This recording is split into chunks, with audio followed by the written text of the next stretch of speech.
Welcome to the Bookbinders! I'm Charlotte, And I'm Sarah. and today we're analyzing Let the Light In by Lana Del Rey.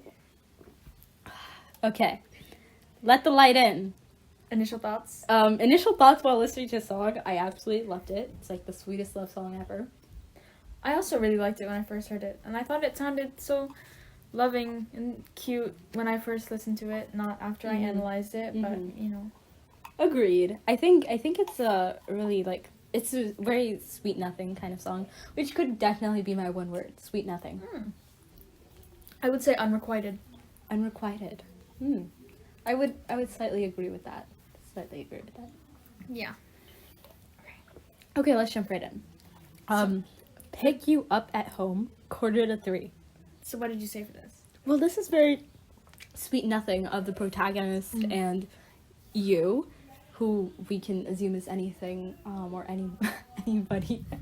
I think this whole song, I thought it was very queer, not very straight, as Lana has been in this album.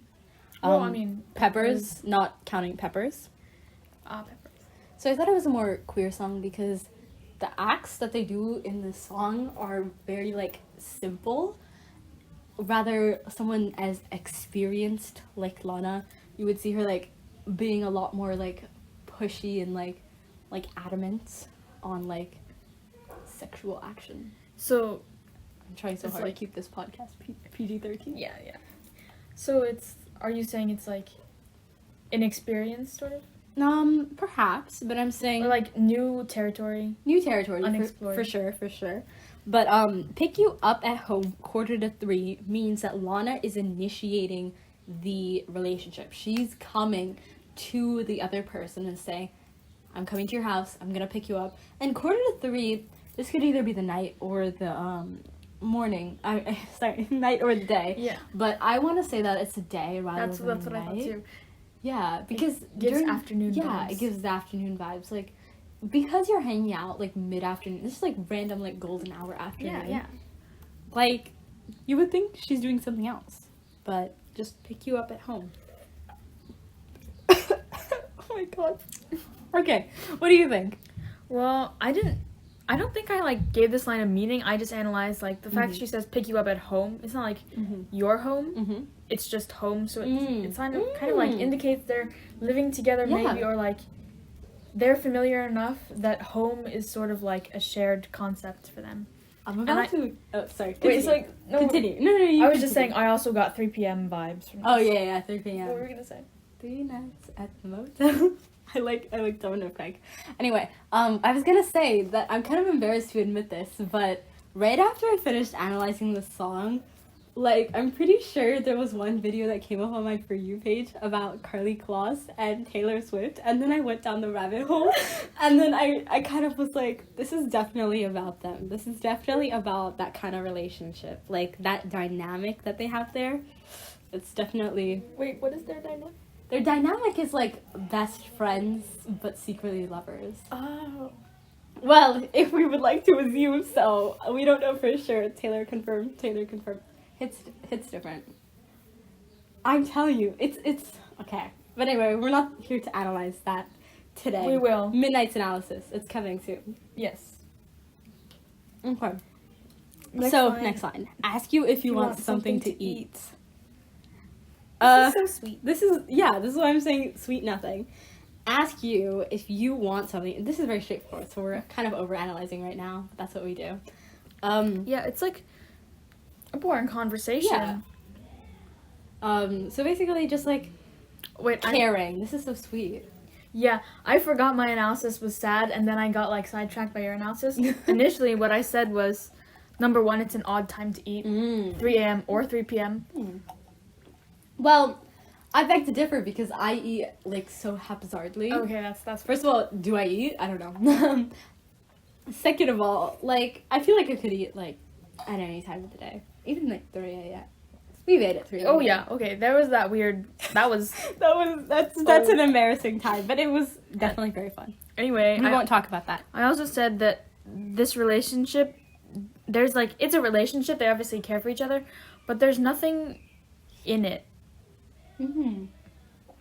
Because it's just It's a very boring conversation. bland. Yeah, it's bland for Lana.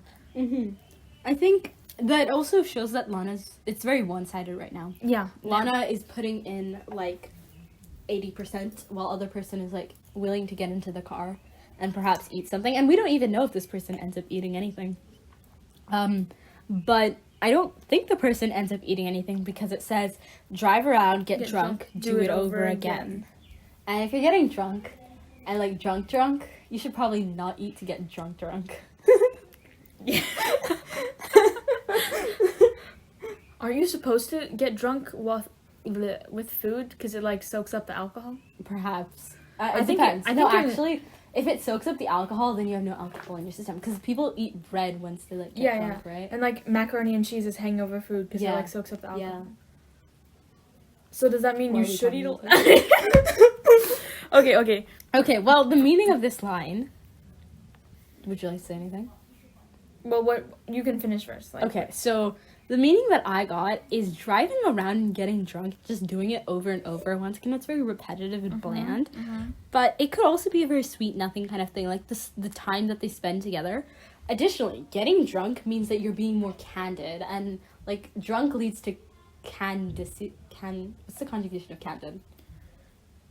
I'm not sure. Okay, we'll find a different Okay. verb. Okay. It leads to like vulnerability. Yeah, almost. like openness. Yeah. Openness. So, like, it leads to them, like, talking to each other candidly. Yeah. So... Even if they don't remember it. Yeah, and it could just be, like, talking about whatever. Dogs. Yeah, Or dogs. pick a random subject. So, I mean, like, talking about random stuff builds a relationship. Like, it builds their relationship together. Yeah, that's a good point. Okay. Do you want to say anything about it? For this line, I just said it's just fun. Like, they're just doing fun Getting drunk could be fun stuff, to but some that's not, people. like, lovingly. Okay, in reanalysis, I may be getting loving from it, but, like, at the moment, when I analyzed this, I was like, there's no love in it. It's just a routine of carelessness and fun. Did you see the queerness, though? Because I told you about it.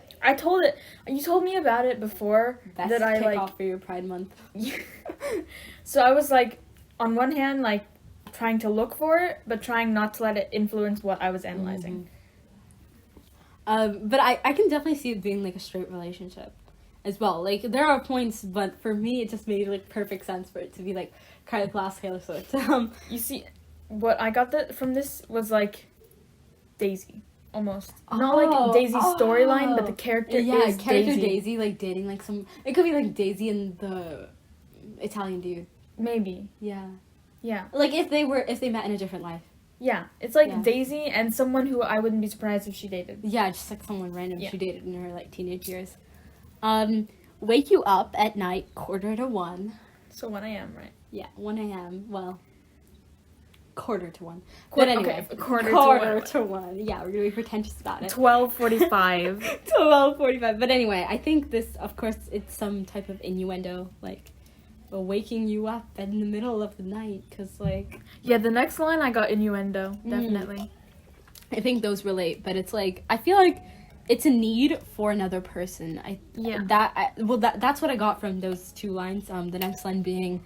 I can never stop, wanna have fun. So they want that person, but because it's so repetitive, they've kind of lost the, like, actual meaning of the relationship. Exactly, that's what I said. Yeah. Like, you actually wake someone up at 1 o'clock in the morning. It seems almost inconsiderate. Yeah. Like, they're trying to sleep. I would not wake someone up at 1 o'clock in the morning, even if I wanted, like... anything, actually. Well, yeah, I could definitely see that. People pleasers. That's what we do. Yeah. I would never wake someone up. Yeah. No, I can definitely see that. But the whole, like, everything, she just wants to do stuff randomly. Yeah. Yeah. Do stuff. With an eyebrow that raise. we shall not mention. Yeah. But anyway, so yeah, I feel like there's, like, a point of this that it's kind of just, like, this relationship repeats, and, like, it's there, and I feel like the the fact of the matter is that they met in a car, right? Like, a car is secluded. And I feel like this is, like, facing adversity in a way. And then at points, like, them, like, having this, like, intimate moment at, like, 1, waking them up at 1, I feel like it could be, like, Lana, like, sneaking into someone's room, like, yo, let's go. Like, I could see that, like, so much. I could see that. No, but for me, it's just, like, a routine, a comforting routine, but there's no meaning in it. Yeah, like, there's no relation, like, if it's who it is, what they're doing. And it's not, like, loveless necessarily. They, like, care, but it's one of those things where you're with someone who you can tell is not the person who's meant for you, right? But you're just still there because it's comfortable. Because hold on. Okay, wait, wake you up. I can never stop wanting to have fun. Don't be acting like I'm the kind of girl who can sleep. Yeah, that ties into the last line. Yeah. Do you want to say anything about it? I feel like that also implies that she's restless. She's constantly that's what I'm saying. thinking Like, about that. thinking person. that she doesn't stop thinking. That's why she can't sleep. That's why she can't sleep. Because she's and, always and I feel like they then, know, like the other person knows about it. Yeah, which is why when she wakes them up, they're gonna care for her, and she just needs her like partner to distract. Yeah. Who? Yeah, Babe resurfaces. He came back. Well. Okay, we have different analysis. Yeah. Well, I was thinking, there's no specifically gendered babe for this. Yeah, babe. I'm just based off the previous babes. No, maybe the babe evolves. Babe. That's kind of the theory that I have. That Lizzie was like bisexual at a point, and then Lana was like completely straight, and then now she's reverting. I feel like that's what it kind of is, because then Peppers, and then we get Venice, and I feel like Venice could be so queer. I don't know. I'll have to reanalyze it the queer way. Peppers. Anyway, the next line. What is it? Every time you say you're gonna go, I just smile because, baby, I already know. Oh, well, yeah, this is Babe Resurfaces. Yeah, but I have a good theory about this. You start. All right. Well, this is like, every time you say you're gonna go, it clearly shows that the babe says they're gonna go a lot. Or, like, maybe not a lot, but definitely it's happened more than once every time. And so that kind of alludes to unhappiness. Wait, where's your go where? Leave the relationship. Oh, okay. That's where my go is. Oh, Where's your go? My go is something else. So, hello? So this is kind of like a sneaky link kind of thing, because remember, they're in a queer relationship, and Lana has this persona that Lana cannot, and by the way, I'm talking about Lana, but it's not really Lana. I'm talking about this character, Lana.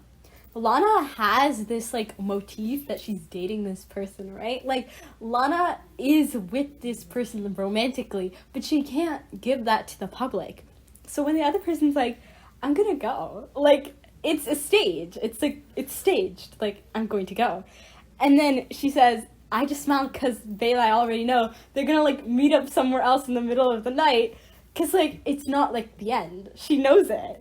So she smiles, but it's not like a crying while I'm smiling. It's like a sneaky smile. Oh, I love that. I took this with such different connotations. No, I love that. This is like smile because she knows how much Babe is addicted to her. Oh. A&W kind of addicted. A&W kind of addicted. And then that's gonna keep Babe there. Not the love. We're gonna call it the A&W. Okay, see, I kind of have a theory for A&W leading from this. A&W, it's constantly about, like, I can't do stuff with a man again. Hello? Oh, wait, I like that. Hello? Also, her concert in Brazil. Hello? Anyway, I feel like Pride Month started and then I was, like, thinking all about queer stuff. Anyway, what are we doing next? Oh. I got nothing under that overcoat. This line. Okay, you obviously get what we mean about this line. Like, it's pretty obvious. I got nothing under this. But that, yeah, like, and a side note on this line. Oh my god. Oh my god. I was thinking of the Sherlock Holmes coat. Yeah, exactly. It's just like, but like, hello? So that's why I kind of thought it would be something like cheeky smile. Maybe in like 5 minutes. Like, it's giving Jack and Rose from Titanic a little bit. I've never seen Titanic. Me neither. only somebody forced me to watch it. We watched like five minutes of it, and that was it. So next line. Oh, let the light in. I feel like this is like light equals happiness. Let the happiness come in. Let our relationship be happy. Stop worrying about things. I got the exact same connotation, but like negatively. I mean, the exact same meaning, but like a negative connotation. Like she's saying to Babe, let joy and healing into your life. And she wants to be that light. She thinks that she is that light. See, I feel like we have the same analysis. But she's not. Oh, okay.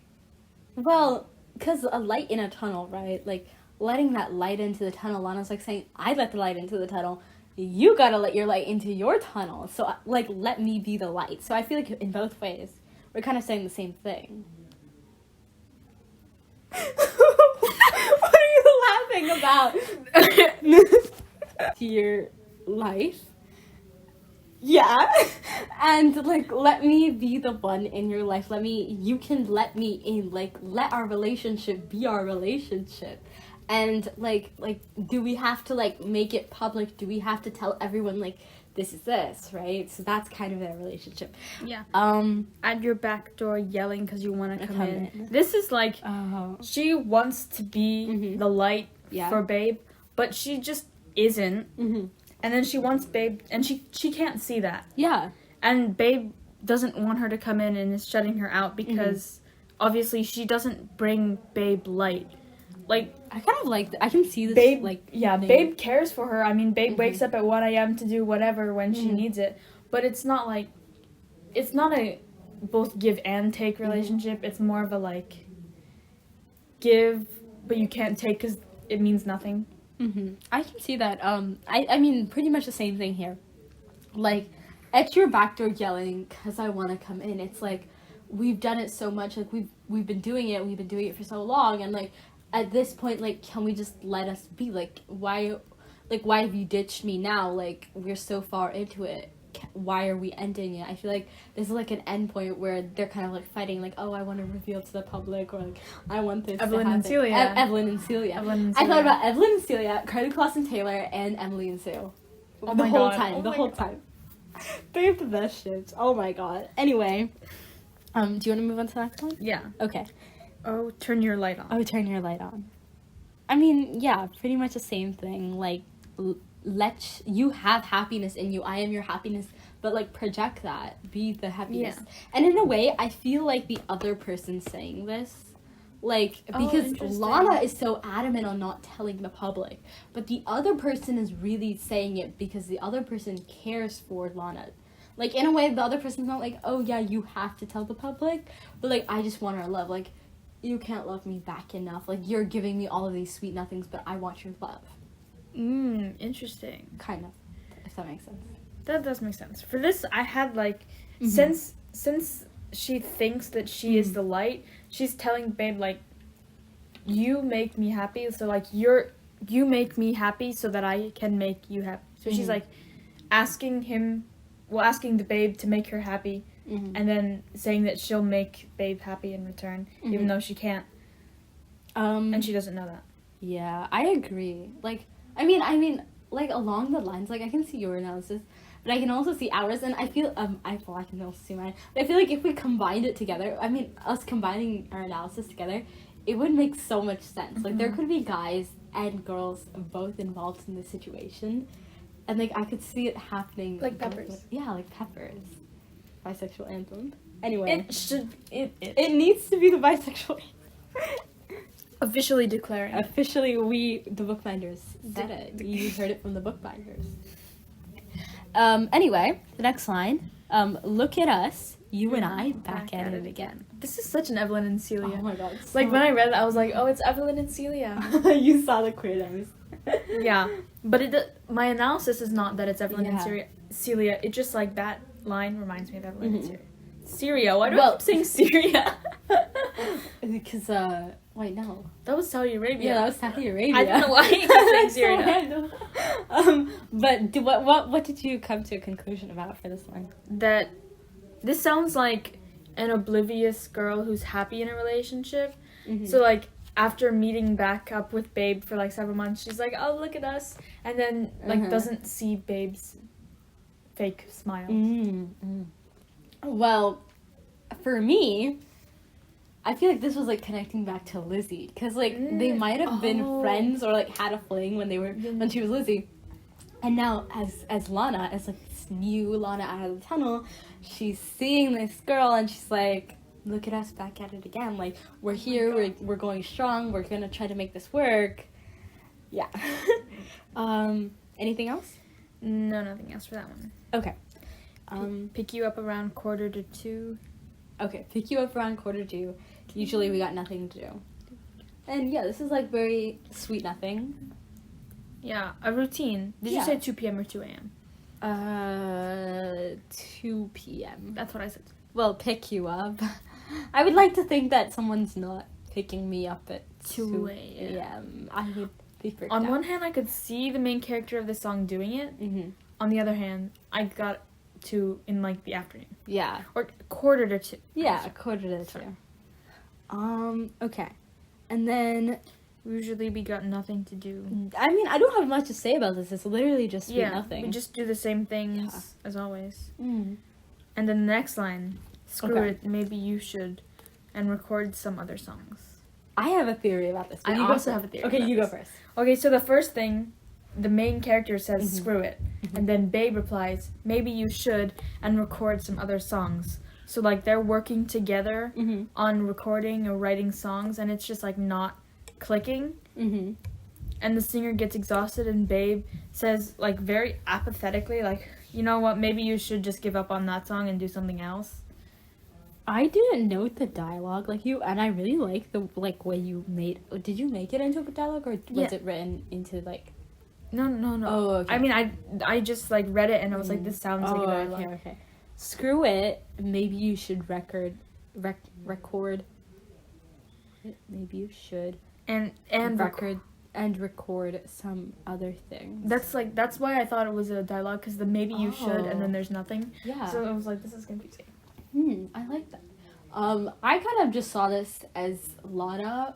I kind of didn't, like, think about it as song. No, even though she says songs, I didn't read that, and I just thought of it as, like, Lana feeling like she's inadequate, or the other person feeling that they're inadequate in the relationship, like they're not able to provide or go the full way in the relationship because of it being, like, such a big step into new territory for both of them.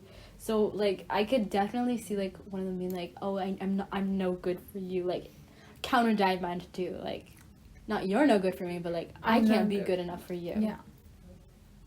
I'm no good for you. I'm no good for you. We want a Diamond do part 2. Yeah.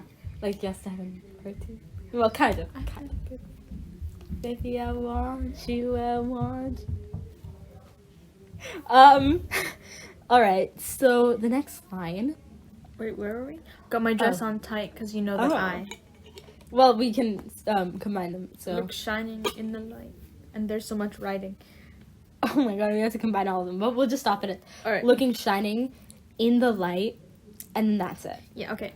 So what did you say for this? Well, I mean, you can tell that whoever is speaking in this case, either person A or person B, Lana or the other person, has let the light into their life. So this could be Lana, and Lana is like this glamorous little star. So she's wearing her dress, and I thought of Evelyn and Celia in this too, because, like, you're seeing someone on TV, like, with this, like, glamorous dress, and it's special to them because they know the significance of the dress. Got tattoo. It's special just for you. And then, yeah, of course, they've kind of accepted happiness, but yeah. Well, I said, like, that's such a happy analysis. I said that this is someone who's desperately trying to, like, attract Babe. I'm fine. I'm fine. Continue. Did it go up your nose? Okay, anyways. She's, like, trying to look appealing and keep Babe there because she knows that, because the whole overcoat thing, Yeah. he's A&W addicted. Right. A&W addicted. Okay. Continue. Which is why she's wearing a dress on tight, because she knows that it looks A&W appealing. Yeah. And then, I mean, do you have anything else you want to say about this? No, well, I mean, there's, like, Well, we can once go we into get to the next line. Yeah. Okay. There's so much writing on this life and how we write our love song. I have so much to say about it. Okay. So there's, like, she needs Babe to still be there. She needs Babe to stay with her so that they can, like, metaphorically write this love song, which is essentially, like, have this love story together. Yeah. She needs Babe to be there so they can have this love story. So I took the same metaphorical context as the love story. It wasn't like directly, love song. It wasn't directly a love song, but Lana could definitely write a love song about them.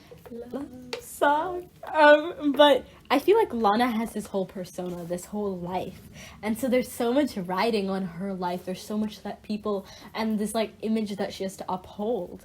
So there's so much writing for Lana, and that's basically what she's saying. Like, there's so much writing on my life. That goes into the chorus. Do you want to talk about that, or? Well, I didn't really analyze the chorus again. I just wrote chorus. Yeah. Chorus. And then we can go into the British kind of part. Yeah, I love this part. It's so good. It's so good. Okay. 'Cause I like to love, to love, to love, to love. I originally thought it was 'cause I love to love, to love, to love. No, I like to love, to love, to love. No, but it's like to love. What does that mean? Explain it.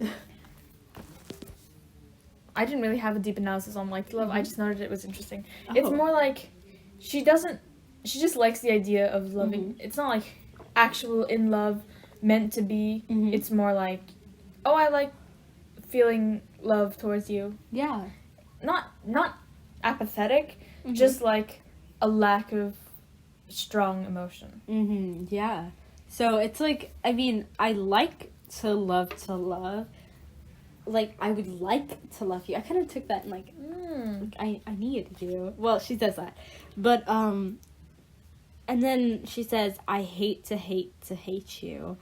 Like, I don't want to hate you. I don't want to. I feel like this is like an enemies to lover. Like, in the press, they look like haters. And they're like, kind of like best friends hate each other. Best friends hate each other. But I hate to like be upset with you. That's. For this, I took it in like, she wants to love Babe, but there is some hatred that she's ignoring. Or like she feels it, but she hates to feel it. Yeah, I kind of thought about that too. Like, that's there. There is a part of her that hates Babe, and she doesn't like it, and she wants to like suppress it. Push it away. Yeah, suppress it. Suppress it? Is that the word? Yeah, suppress. Suppress. Yeah. Why did I think it was something else? Oh my god. And then I hate to hate you. Put the Beatles on, light the candles, go back to bed. I have a lot to say about this, but you go first. Okay. Well, the Beatles are very like oldies, ambiance. Yeah. You know, and then she lights candles, which are extra ambiance. Yeah. And she wants a romantic night to like go do stuff in the bed. No, like look, if they're going back, it's in the song. I'm not alluding to anything necessarily. They're just going to sit on the bed. That's it. You know? Just together. But it's like very ambient, and she's putting in 100% effort into making this romantic evening. Okay. And this line connects to the next line of the same structure in sort of a call and response way. Oh, okay. Do you want to also talk about that line too? Just go ahead and talk about that line. Okay, well then, in that case, like, putting the Beatles on, that's the line of what she does. Put the TV on is the line of what Babe does. Showing, like, he's putting in maybe 10%. Like, TV's much less ambient. In W, obviously, it's not, like, romantically and pleasant having the TV on necessarily. And then the flowers in a vase. It's a bit careless. Like, Yeah. in the way I imagine this, she gave Babe flowers, and he's just, like, puts them in a vase with nothing, and then just, like, goes and lays down. Watching TV. Yeah, I mean, I can definitely see that. I definitely had a different analysis, though. Well, putting the Beatles on, once again, that's ambiance. Candles, also ambiance. But at this point, she's saying, go back to bed. Like, if you're not gonna let the light in, then we have to kind of end this, like, go back to bed. And then we can analyze the, 'cause I wanna to want you. That's like a call. Like, I want you. Like, even though I'm letting you go, I really do want you. Do you have anything to say about that? Yeah, basically, like, she needs and, like, don't leave me. Yeah. Yeah. Then I need you. Well, for me, that's like, I want you, but then I actually need you. Like, this is like a call. Like, oh my god, like, I can't survive anymore. Like, I wanted you, but now I need you. Interesting. For this, I said that, like, she just believes that she needs you. Like, she doesn't actually, or she may actually, or she may not, and she's just afraid that if you leave, she'll have to find out. And what if she does actually need? Yeah, I can see that as well. I mean, and then that goes into the very last line. Well, for our whole analysis, actually. But put the TV on, flowers in a vase, lie in your head. So for me, once again, this is also ambiance. But the last part, lie in your head. She says, lie your head, lie your head. Well, I kind of like took it more like lie in your head, because it's like, okay, see, if she goes back to bed, if the other person goes back to bed, she's like telling me, like, I'm gonna let you go now. Yeah. And then she says, like, lie in your head. I really thought about, like, Evelyn and Celia, like, I let you go, but you're still I'm still a remaining thought in your head. Like, you're still thinking about me, so I don't just want you. You want me too. So, I mean, there are analyses. That's good. Yeah. For the last line, I just, like, that's the response of her. So that's where it ends, like, somberly. Her giving 100%. Giving nothing. Nothing. So that's where it ends. Yeah. That's why unrequited. Wow. We finished this. Okay. With very different analysis. This is like a half an hour video, but we still have to talk about. It's quite a short song. It is. I mean, fairly short. Lyrically. Okay. It was a fun song to analyze, though. Yeah, it was. I drew a big heart. I wrote Daisy. Aw, Daisy. Totally didn't write a really big on the page. Anyway, I did it. I did it. Okay. I did it. Okay. Anyway. Yeah. How would you rate the analysis? Right, the analysis. Okay, the analysis for me, 8.5. Yeah. When I looked at my analysis, I was like, this is not great. So I did a 6.87. But in combination with yours, I think I would say 8.2. Oh, that's good. I'm glad that it went up. Yeah.